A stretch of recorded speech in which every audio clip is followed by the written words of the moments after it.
Morning, all Federation starships in the Alpha, Beta, Gamma, and Delta quadrants. This is Rediscovering the Federation here on the Movers and Shakers Unlimited Network. And I am joined, this is Josh Pritchett, and I am joined today, as always, by my partner in crime, Mr. Chris Pabon. Chris! Buenos dias, good morning, guten tag. Hello, everyone. It's been a while, but Joss and I are back to help guide you on the millennial celebration of the Federation. That's right. We are, the Federation, despite the burn and various other things, has managed to hit the 1,000 year mark at the beginning of this season's episode. This will Give or be take a few episode. decades. Sorry, what? Give or take a few decades. Give or take a couple of decades. Yeah, exactly. And we are now in the 32nd century at the beginning, at a new beginning for the Federation, with all of its original members seemingly back together again in a new era, a new golden era of peace. But suddenly, as always, danger lurks ahead when Michael and the Admiral have to go see Dr. Kovic for what is called a Red Directive, which is the title of episode 501, which we will be covering presently. Chris, are you ready to fly? Not only am I ready to fly, but I am ready to visit the Infinity Room. Oh, yes, the Infinity Room. So, with that said, let's fly. So, as we said at the beginning, Michael and the crew of Discovery are at a party to celebrate the 1,000 year mark of the United Federation of Planets. And while she is making nice with all the various diplomats, the Admiral comes up to her and says, Michael, I have to pull you away. We've been called to a meeting with Dr. Kovac. Dr. Kovac, of course, is is in a room called the Infinity Room, which is reached by some sort of bizarre little symbol that teleports Michael and the Admiral to its location. And the Doctor has informed them that Discovery is being assigned to a Red Directive mission. And this is a super ultra top secret assignment that's probably new to the later centuries of the Federation. But basically, Dr. Kovac and his organization, which we presume is Section 31, we've never actually heard for sure, basically gets to, is put in charge of the operation and has total say-so. So the Doctor tells them that, okay, we need you to go to the edge of the former neutral zone to retrieve a Romulan science vessel, which has been abandoned since sometime in the later 24th century. And when they get there, there is a pair of pirates already looting the old Romulan vessel. And Chris, would you like to pick up from there?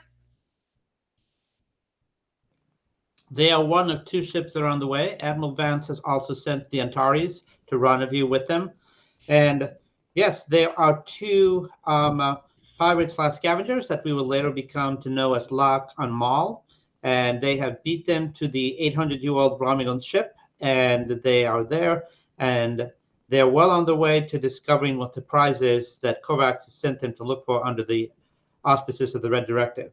And so Discovery does arrive, and before they arrive at the party, we find out that the spore drive program has been canceled because apparently in some time in between when we last saw them and now, there's been a breakthrough in transportation with something called the pathway drive. So now all Federation ships will be equipped with the pathway drive. So they detect two life signs that then disappear from the screens, and Kovic tells Burnham when she's about to go down into a landing party, and she says, "We'll set out phasers to stun." He's like, "I'm not sure that's going to be enough." And she's like, "But sir, lethal force is only authorized. And he very pointedly says, I don't care what you have to do, but you go down there and you get that thing and you make sure this mission is successful. So C and two other of the crew members on the bridge beam down to the ship. They encounter Lack and Maul, who get the upper hand on them, and then they escape, not before immobilizing the two crew members that Burnham takes with her, and then, as I said, blowing a hole in through the ship, which takes Burnham with her. But fortunately, we're 1,000 years in the future, and from the founding of the Federation, so she instantly has an EV suit that forms around her, and she sees the cloaked ship, and she like hitches a ride and tries to disable the warp bubble. And at the same time, the Antares finally shows up under the command of Captain Rayner, and he hooks a tractor beam on them. And she says, "Can you just tractor beam them and just pull them out of warp?" And he says, "Well, I can't do the second part because we don't have a new pathway drive. We're still dealing with pre-burn tech, which is probably means the regular warp core." And so apparently Rayner and Black and Maul have dealt with each other several times in the past because they then uh, proceed to try to like push the engines, which is going to cause the ship to destroy itself, which would mean Kovic is going to lose his prize. And Burnham tells him, like, you got to let go, you got to let go. And he does so, but very with a huge grudge. He doesn't want to do it because he knows they're going to escape. And as soon as he lets go of the ship, they do drop out of warp for a moment, and then launch 20 different probes that launch themselves with each with a different warp signature and different destination, and they can't track them, and so they have effectively lost the ship with the prize. That Burnham just catches a glimpse of it, and it's within a Romulan puzzle box. And so Kovic, of course, is not very pleased, and he says, like, well, this is the point, Captain, where you tell me you've got a great idea. And she says, I know someone who can track this. And so then the scene turns to someone joining them on the ship, someone that single-handedly almost destroyed the Federation, someone whom Khan Noonien Sung would look at with approval and say, that's the way you do it. Someone who should never ever be on board a starship ever again. Yes, we see the return of a former courier played by David Ayala. Yes, Cleveland Book has returned. Josh? Okay, well, Mr. Book has returned, and Michael is escorting him to the bridge where they pass by a filthy, disgusting tribble. Sorry, Chris, but my reaction to tribbles is on par with your reaction to Book. But does it see? It seems like Michael and Book's relationship is really not in a great place, but they are able to work together. Book does have some ideas where the Maul and Locke might go. And so they are going to have to team up with Rayner, who is, by the way, just want to make note of this. He is a Kelleron. You might remember an episode from Deep Space Nine where Julian and Miles were attempting to disable some weapons between the Kellerons and their former enemies, the Talari. So basically, in the centuries since that episode, the Kellerons have joined the United Federation of Planets. So Michael is put in charge overall of the mission, except that she has to answer directly to Dr. Kovac. Well, Locke and Maul head to a planet on the outer edge of Federation space to meet a dealer who, surprise, turns out to be a later model of the Sung type of androids. This one looks very much like Data, but is not played by Brett Spiner.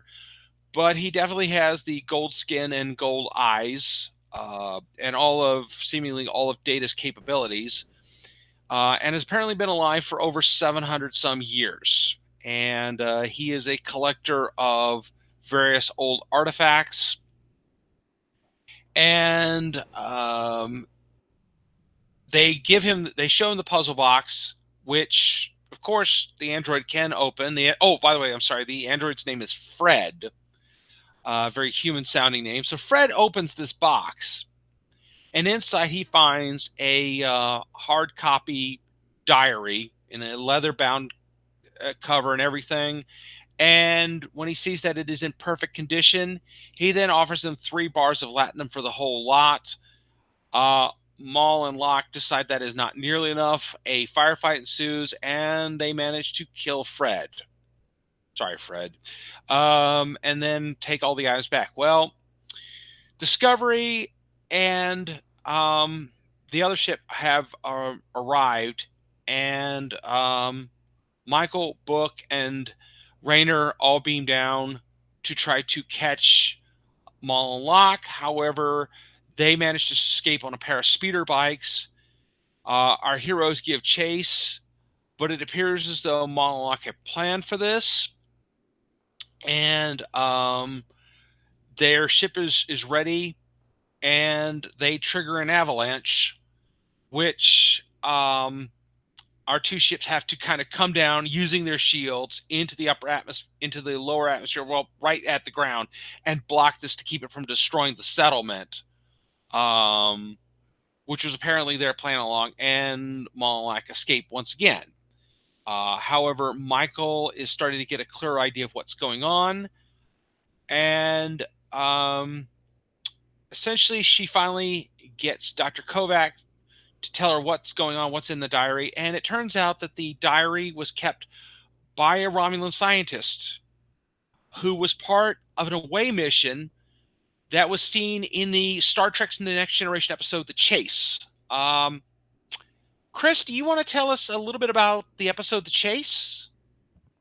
I mean, basically, it's about Dr. Velik, who's the Romulan scientist, and Picard trying to find the secret of creation. And they identify some aliens who they call the progenitors, and they have created all life in the galaxy.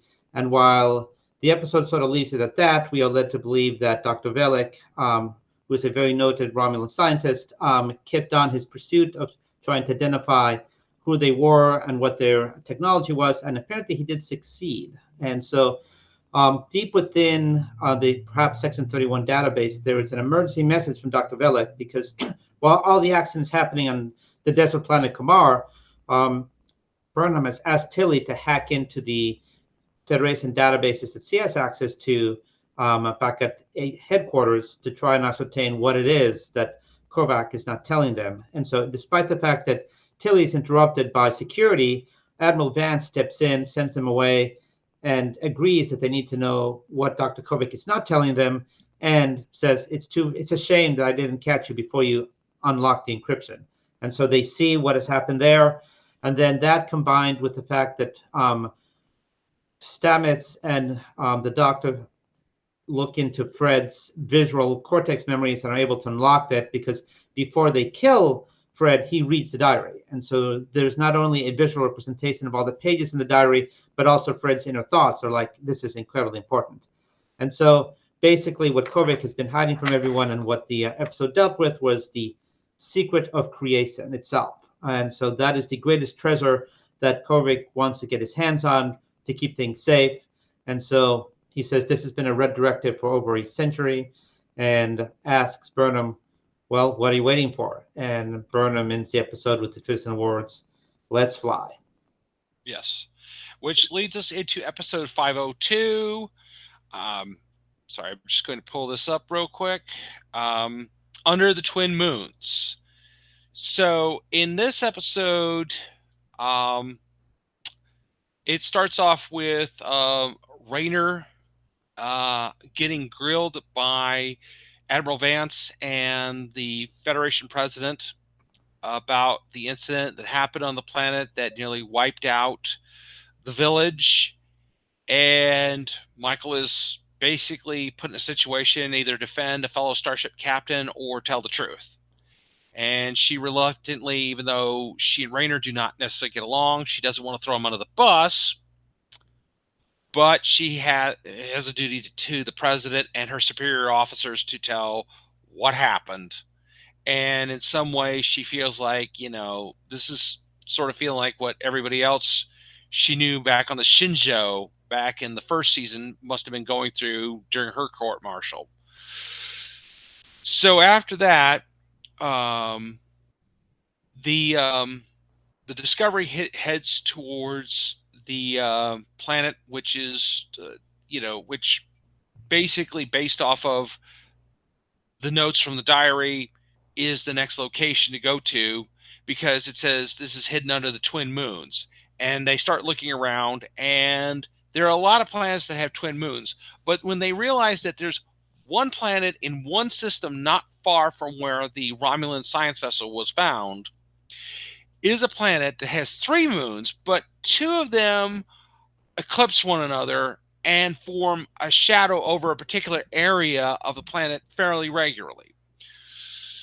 So they head there, and Michael and Saru beam down. This is, by the way, going to be Saru's final mission as a crew member of Discovery, because he is leaving to take a diplomatic post and also to spend more time with the president of Vulcan, who has formed a much deeper bond with. Chris? Well, she has proposed to him at the end of the previous episode, so they're going to go off and become a couple while he serves as ambassador to a conglomeration of smaller worlds that they want to show that joining the Federation would be a good thing, and to hopefully show them that incidents like what happened in Kamar are not the norm anymore. So, Raynor's on the sidelines after, as you mentioned, a performance at his court martial that he went all Jack Nicholson and A Few Good Men with the side of General Patton. And so, so yes, they go to the planet Lyric, which it turns out it is a ceremonial graveyard. And so they're wondering, why would the clue be hidden on a ceremonial graveyard? There's no one lives on the planet anymore. And so Burnham and Action Saru, as we find out is his nickname, given to him by Jet Reno, so which means hopefully Commander Reno will pop up at some point soon, goes down to the planet. However, they have left someone on the ship, someone who never should have been on the ship in the first place, but somehow Admiral Vance thinks that he would bring value added to deciphering the tactics of Mal and Locke, because they may be former couriers. And yes, that is Cleveland Book has somehow managed to once again find himself aboard the Discovery. So what could go wrong? So Saruk and Burnham are doing a walk and talk reminiscent of the West Wing, on which they reminisce about their own experiences together and how he's going to be leaving. And at the meanwhile, the atmosphere is charged with an electronic shield, an electromagnetic field, that they're not quite sure why that is there in place. They'll find out soon enough, but it impedes direct transportation to the site they're looking for, so they have to walk. So hence the walk and talk. Meanwhile, Tilly has joined the crew temporarily to help them on this mission. So we get more Tilly. More Tilly is always a great thing. And so she's working to decipher what's going on with that electromagnetic shield. And unfortunately, Saru and Burnham find out soon enough, because they find some charred corpses, and they're wondering, could this be the work of Mal and Luck? And they see some statues with some hands, and they're like, what's going on here? And then they find out why the good Dr. Vedic put the clue in this location, because it's a graveyard with an automatic defense system of drones, very lethal drones that are powered by the electromagnetic field. And they come out of this head that is very cool looking, that has multiple eye sockets from which the drones emerge. And so suddenly they find themselves under fire, and they communicate with the bridge, and Tilly tells them, there's just no way we can beam you out. There's no way we can beam people closer, a security party closer than the edge of the field. And Saru's like, well, by that time, when you get here, we're going to be dead. And so they concoct a plan, which aided by Raynor himself, who surprisingly shows up. And Tilly's like, what are you doing here? And he's like, well, I've been monitoring secure communications. At first, he tries to communicate directly with Tilly, and Tilly's like, "Yeah, I don't have time for communications right now." And somehow he hacks into the feed, and he says, "You're thinking about this all wrong. I mean, like you're thinking about this like scientists. You have to think about this like people of that age. Like, what was the power source that they used back then?" And so, with the help of Discovery computer, they figure out, okay, it must be the electromagnetic field itself that is powering all the drones, and it has to have itself a power source. And they deduce that, okay, it's the head from which the drones emerge. That must be where the power source is for everything under the electromagnetic field. So Burnham and Saru concoct a plan in which he is going to draw their fire because he says, I can run much faster than you. I have better reflexes. While I distract them and pull them away, you go to the head and you use our phasers as EMPs. Like you're going to overload our phasers, drop them in there, the EMP will fry the machinery, and that will collapse the electromagnetic field and stop the power source for the droids. And Burnham reluctantly agrees and says, I want to don't die because I want to make sure I get there for your marriage ceremony. And so things are getting even more dire because the drones they're hiding out underneath a hand, and the drones start to kamikaze themselves against their structure. And so they implement the plan, and they both almost get taken out, but thankfully the plan works. They EMP the source of the electromagnetic field, and without the power supply, all the drones just drop down. They continue walking, and they discover a statue, like it's like a column that is overlooked by a guardian, and they are disheartened to see that it appears that Locke and Maul did indeed successfully get there before, because whatever was there has been burned away by phaser fire. Um, but thankfully, we have Mr. Saru there, and he sees that bacteria is forming in the spaces where the letters were that Maul and Locke attempted to burn out, and so they were able to read the writing, and it's 4 verses of what appears to be a poem, but there appears to be a fifth verse that is missing. And so, with just the 4 verses, it appears that they would be going to Beta Set. Josh, do you want to take us away? Yes. Well, the thing is that they realize that there is a fourth part of the poem, because it's sort of a Ramian haiku, basically. And Locke and Maul apparently have not noticed this. So they look around, and then finally Burnham deduces that maybe it's under the statue. So Saru, using his strength, manages to push the statue back a little bit, and they find out, yes, it's underneath there in its hole.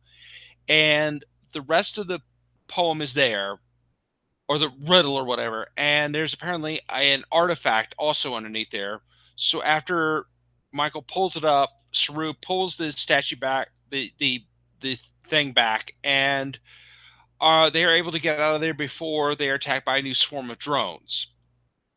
Meanwhile, Book has come up with a way to try to get a hold of Locke and Maul, and using his abilities as a former courier, he makes contact with them.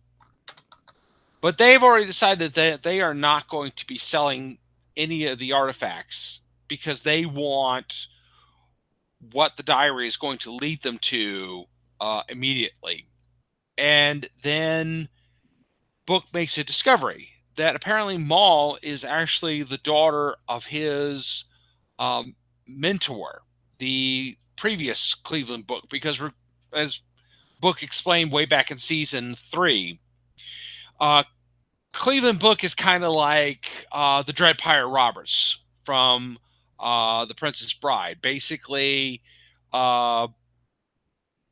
it's just a title that's just passed on from teacher to student for decades or generations. And so Cleveland realizes that this is the previous Cleveland Book's daughter.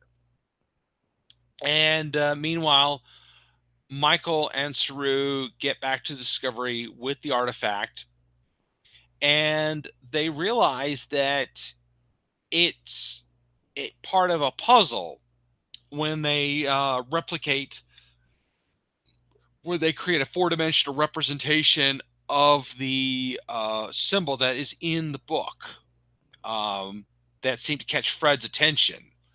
And they're able to insert their artifact into this representation, and realizes, Oh, okay. Yeah, this is going to tell us everything we need to know about.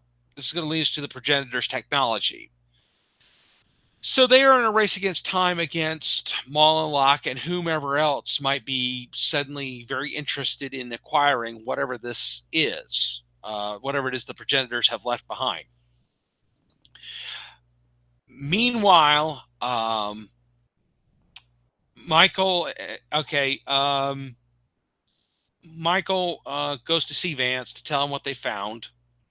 And Vance tells her that Rayner hasn't been court-martialed, but he has accepted early retirement, which could not have been easy for him because he had spent 30 plus years serving in Starfleet and was an old friend of Vance's, but now has to give all that up to avoid a court-martial because, he admittedly messed up and he realizes that he did.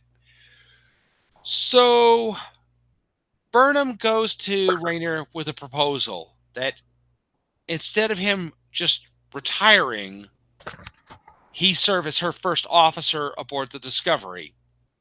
And he says, "Well, I hope you don't want a yes man because that's not who I am."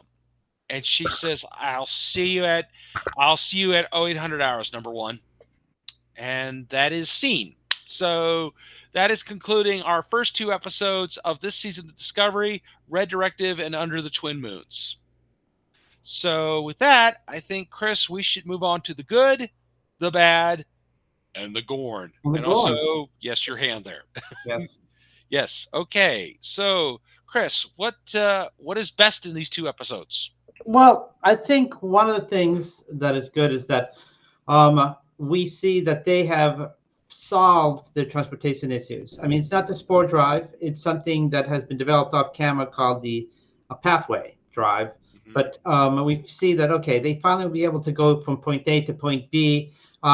I guess we deduced that this has eased their dependency on crystals to be able to power the ships. But overall, it's a good thing to see that okay, we're moving beyond replicating the spore drive, which would have been difficult and a little too easy for them to instantaneously go from point A to point B, right? Mm-hmm. They have to have some challenge to move from one planet to the other, and so pathway drive, whatever it is, seems to work just fine. So I think that was a step in the right direction. And the other thing is Tilly.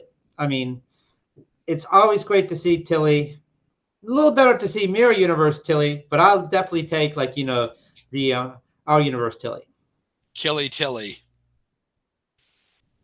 Yeah. Josh, what did you think? I was very pleased with the first two episodes. I think we're off to a really strong start.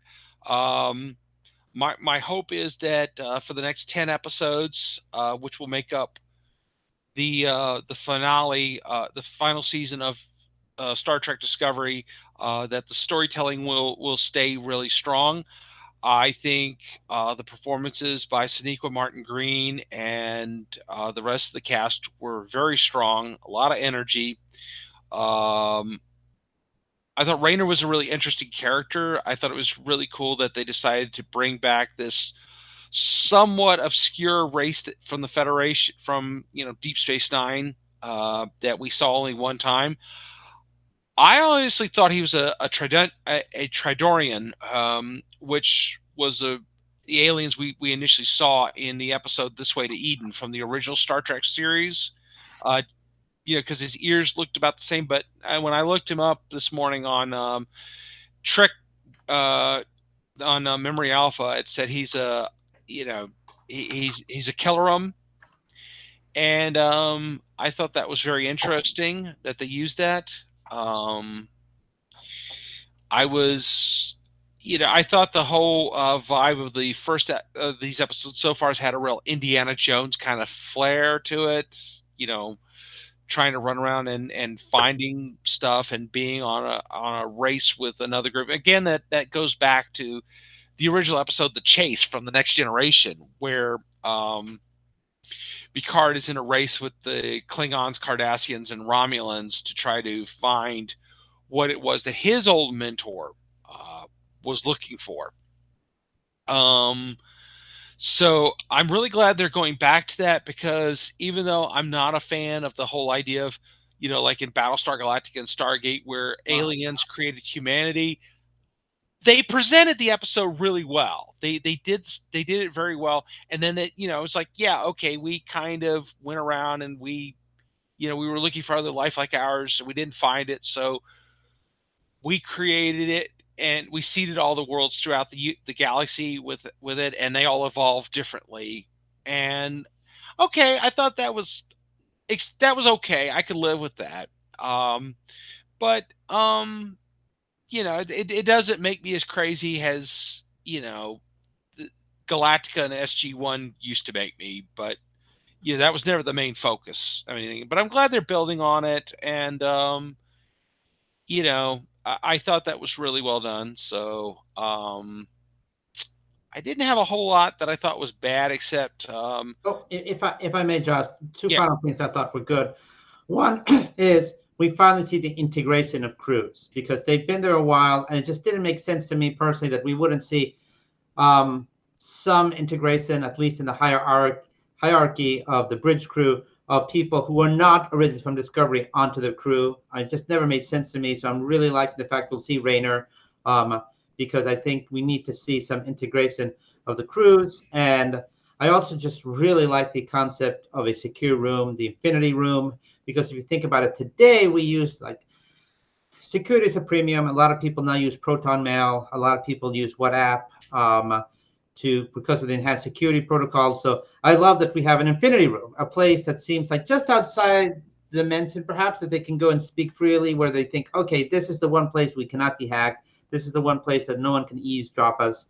So I love the fact that, okay, we're seeing a little bit of enhanced security here that maybe we hadn't seen before. So really liked it. And I'm one of those people like that when COVID says, some people call this Infinity Room. I don't see it, but some people like the theatricalness of it. I love the theatricalness of it. And by the way, I also, in addition to seeing more of Tilly, I really like seeing more of COVID, because who doesn't like Mo David Cronenberg? I mean, Mo David Cronenberg is a good thing. yes, I agree. It is pretty awesome to see the great David Cronenberg appearing and playing this character. I don't think anybody. I'm not sure on the backstory of how they got David Cronenberg to appear in this, but he is an amazing director of horror and science fiction, and just getting him to be in there playing this character gives Kovac a sense of gravitas that you just nobody else I think could bring. And I think that for this final season of Discovery, we're going to see a lot more Kovac, um, which is not never a bad thing. It's very cool that he's going to be back a lot and doing his thing. Um, and so I'm looking forward to that. Um, Trying to think if there's anything else I could think of. I thought it was interesting that they aired this episode a few days before the upcoming eclipse that we're all about to experience, or most of us in the United States are about to experience in tomorrow, as a matter of fact. So if you are anywhere between on a diagonal path between Texas and New York, really, go out and check it out. It'll be an awesome event. So. And make sure that you have supplies in your car, because I would imagine the traffic jams are going to be quite incredible. So make sure you have water, a blanket, some food, because wherever you are, you may be stuck there for a day. Maybe, you never know. So sorry, we haven't gotten to the bad yet. Right. Chris, I'm going to let you start on that one. I think I know what you're going to say. You just might, Josh. You just might. So, apparently, the Pathway Drive was not the only development we saw in between seasons, because apparently the Federation decided to order 66, all the couriers, because that could only be the sole lone justification for why we would call back one Cleveland book, because he was the only courier left alive after they ordered 66 to everyone, and he only survived because he was in prison. Oh, yes, I almost forgot. Almost destroying the entire Federation. So if you want a bad, I will give you your bad right there. The return of one Cleveland book. And let me think about this for a second. What could possibly go wrong when you're looking for technology to create life itself when you are the survivor of a planet which has been totally destroyed? Conflict of interest there much? What could possibly go wrong here? Yeah, that is a bit awkward and might lead to something later in the season. Or has Book learned his lesson? We'll see. The thing I didn't like was that damn Tribble running around Discovery. What are you thinking, Michael? That thing is born pregnant. You can't trust the little monsters. They're disgusting. They're filthy. Ah! Yet seems to be wandering around like a member of the crew. I don't get it. I just I mean, Earth ships used to have a problem with rats, and now, of course, they've got tribbles all over the place. And I'm just like, hate tribbles. So the other thing that I will say, Josh, as I'm dealing with some like camera issues here, um, is the fact that when Burnham decides to go to the 800-year-old Romulan vessel, you only take two people. I mean, you already know there's two people there, so okay, I'm going to be okay with just three people, two, because I would number them by one. No, Kovacs has already said, like, I don't care what you have to do, set your phases to destroy. You go with the overwhelming force, okay? And you don't just beam into one place. You beam several security teams on there. I mean, what is this? I'm just going to take two members of my crew and hope for the best. What? Along with the elimination of all couriers, did they eliminate all security as well? No, you beam on there with tremendous force and overwhelm them. That's what you do. And, or, by the way, what you also could have done is you could have grabbed a hold of the ship and you could have tractored it away. Don't just go on there with yourself and two other of your, hey, you haven't gotten off ship in a while. Let's just go down to that ship and, like, let's see what happens here. Like, no, you tractor that ship and or you board it with overwhelming force. It's a red directive. It's not a yellow directive. It's not a green directive. It's the red directive. You send everyone. Yeah, they probably should have had more security officers going over. Maybe Michael Enseru should have done that. But for whatever reason, she only chose two, and they're highly reliable officers too, though. Oh, one last thing I want to say about the good. I'm glad they decided to use the Raptor class Romulan vessel uh, for the science vessel that we saw, because the Raptor class was a smaller version of the Romulan 24th century fleet that was more of a general purpose vehicle that was used, that we saw quite a bit of, most notably in the the TNG episode, The Defector, and would occasionally pop up as, like I said, just it was a general purpose, like they could use it as a supply vessel, science vessel, interceptor, whatever they needed. Just that.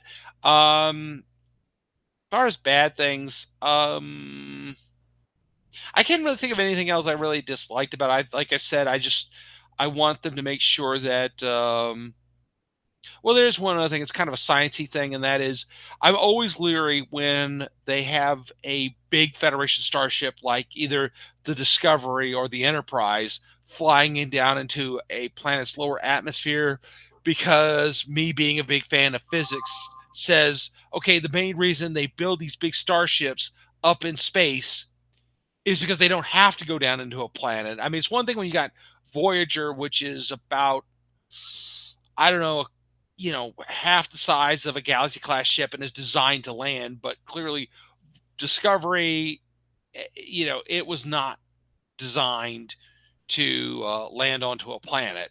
But somehow, and then of course taking off again would be weird. So somehow, though, they manage it, even though it would take a lot of power to do it. But okay, whatever. Just kind of suspend my disbelief with that one. Maybe there's anybody out there who's a physics major could explain how they were able to get it back off the planet again after that. Go ahead. But for now, that's, the scientist nerd in me is going to be a little nitpicky on that one. But otherwise, yeah, okay, So I mean, two things related to when they're on Kamar, which would be one is when they have the firefight and they Locke gets so incensed when he sees Fred shoot and wound Maul that he just like goes all Reservoir Dogs on him and shoots him like several times. But wouldn't you shoot him in the head at least once? I mean, you know that he read the diary. I mean, I understand for storytelling they had to preserve the head so that they would have like a visual of the diary. But like from these guys, I would have shot Fred at least once in the head because like he's an android. You don't want him popping up again.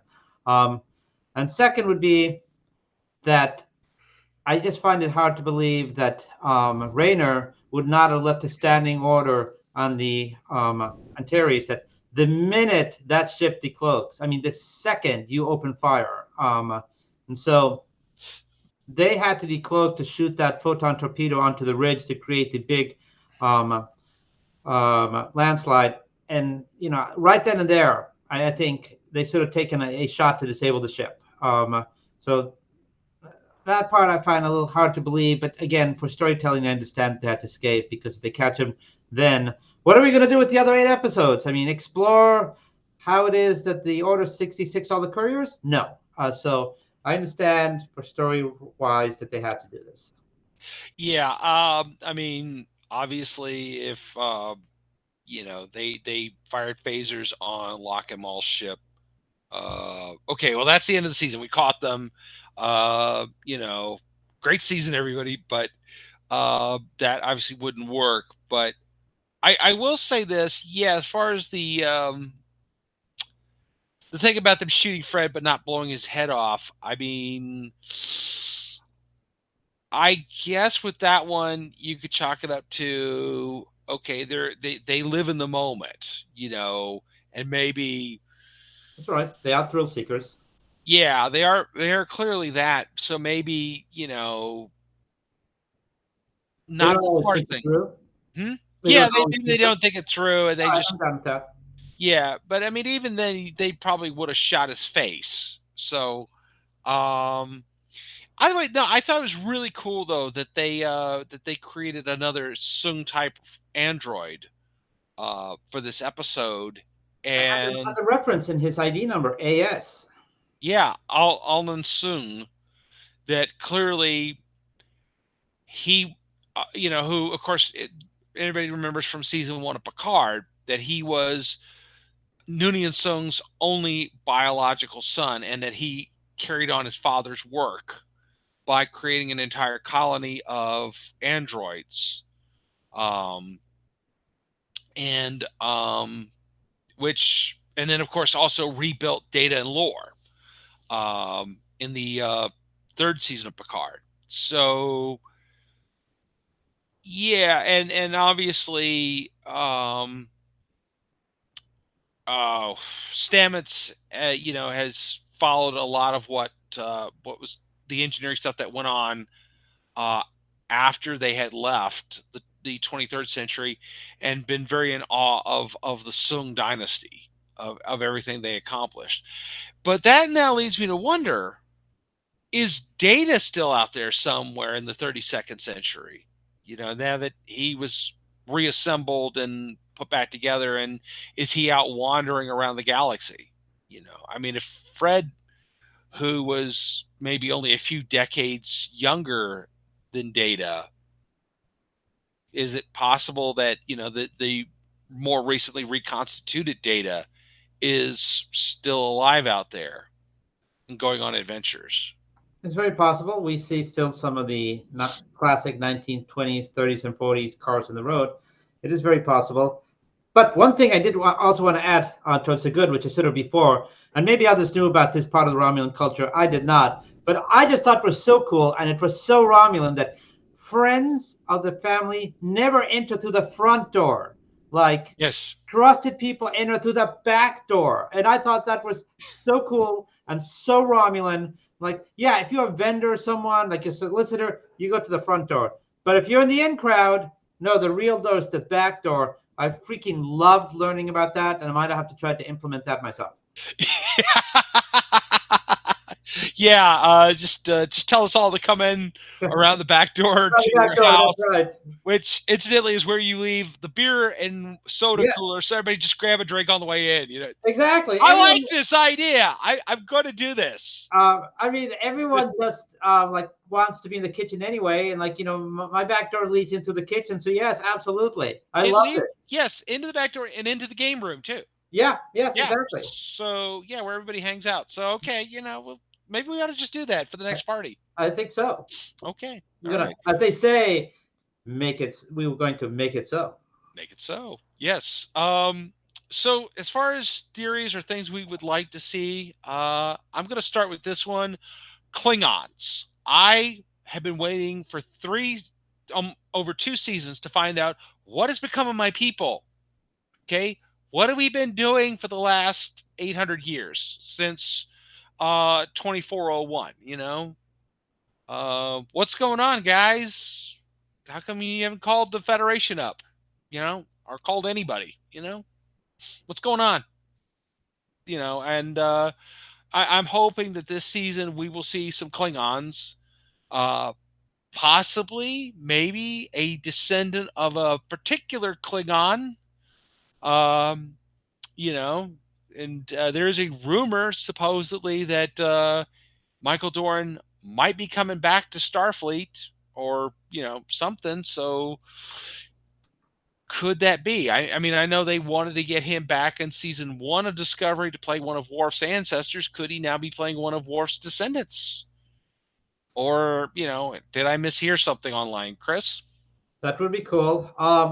So I'm going to go back to something I mentioned before, which is especially now that it's been revealed to Dr. Cove in Dr. Culver's presence, who, by the way, he had a fiduciary responsibility to alert the higher command that Book is clearly compromised, and he should have been immediately removed from the ship and placed on a faraway planet, preferably locked up with the Gorn underground.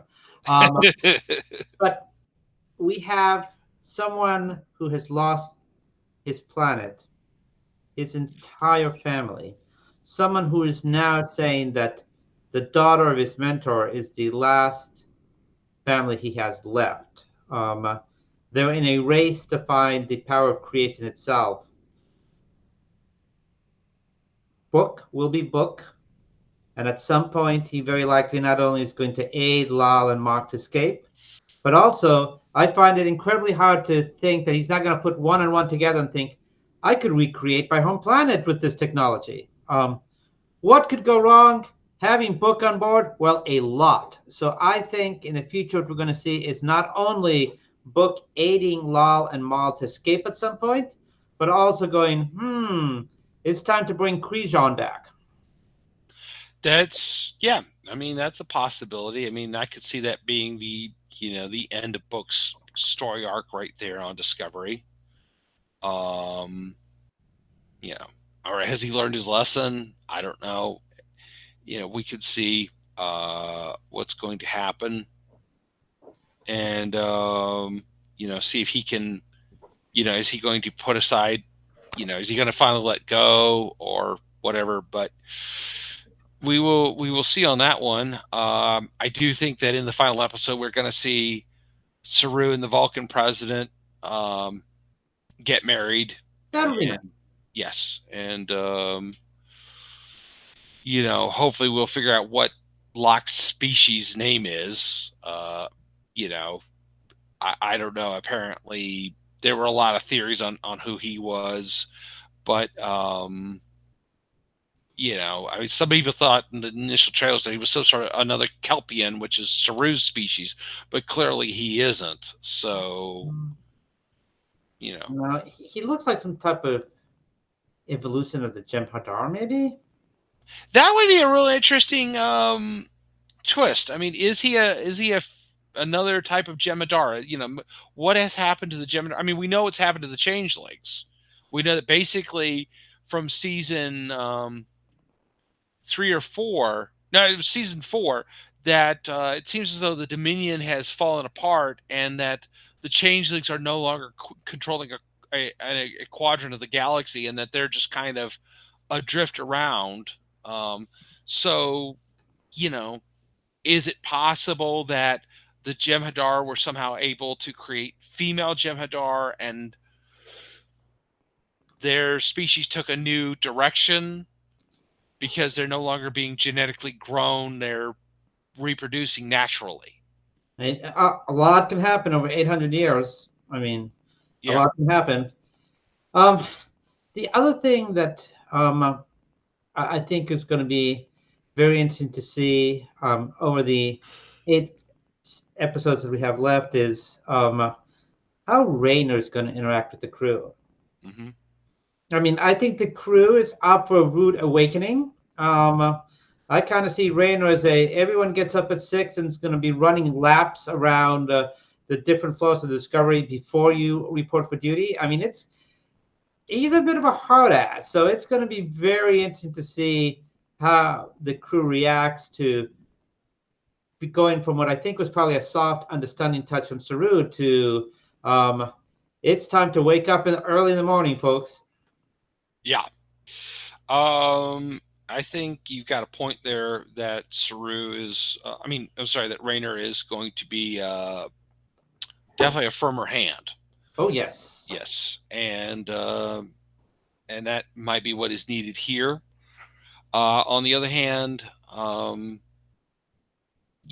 kind of intrigued by this character. I mean, he could be another thing like Shaw. That like, okay, we started out thinking we weren't going to like this guy, then a couple episodes in, we started seeing his perspective and thought, yeah, this is a great guy. This is a great character. He's just been through hard times, and so he will be an interesting character to watch evolve in the next 8 episodes as we drift towards the finale of this show, which, let's face it, you know, whatever you might feel about it, and I know feelings about it have run the gambit.